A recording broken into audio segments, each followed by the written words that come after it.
What happens, obviously, when you're talking about the debt, you're talking about the difference between the revenues and the expenses. But how do they mess it up, I guess? Well, what happens, one of the things that's happening is that revenues are not coming in at an expected rate.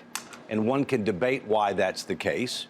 But one of the things that many people believe, it's because you have certain taxpayers, in particular high net worth taxpayers, that are delaying recognizing income in the hope that there will end up being tax reform that will end up resulting in lower marginal tax rates.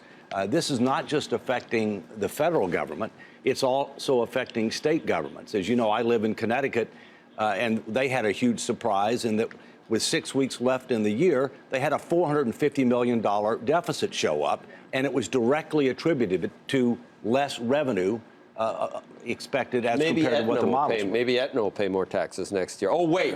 They're moving. They're moving. Yeah, the Connecticut moved. Yeah, the Connecticut model. Well, beautiful. Connecticut is a basket case. It is not the model for what to do. Kill the golden goose, right? Yeah. Let all the golden gooses move. The weird thing is they moved to Boston and to New York. They're talking about New York, which don't seem like tax meccas. Well, but here's what they are. Here's what they are.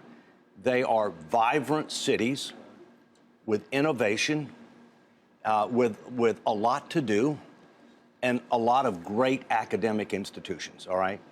You can't have a great state and have deteriorating cities. I live in the largest city in Connecticut, population-wise, 147,000, Bridgeport, Connecticut. Wow.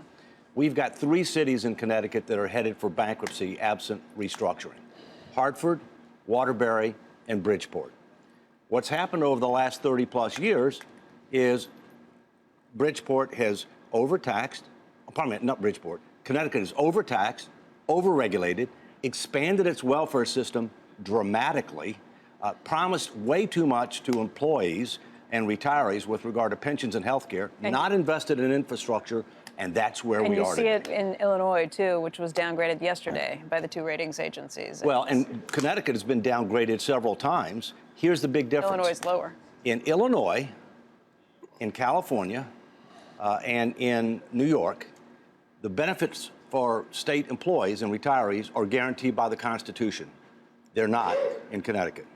And so one of the things that's going to happen is you're going to have to restructure those in an equitable and sustainable fashion, maybe using the Employee Retirement Income Security Act as a model. But you know, Connecticut and a lot of states have a lot of high debt, too.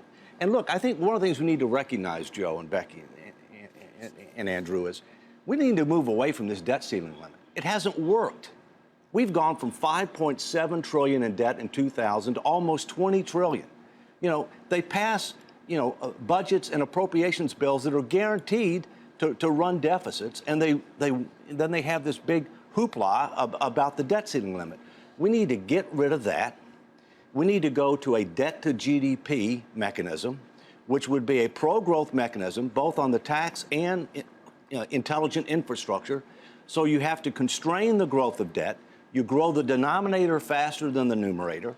We need to get down from about 78% of debt to GDP, public debt, down to about 60 over 20 years or so, and make sure that we can keep it there. But to do that, you've got to force everything on the table, including the 69% of spending that's mandatory.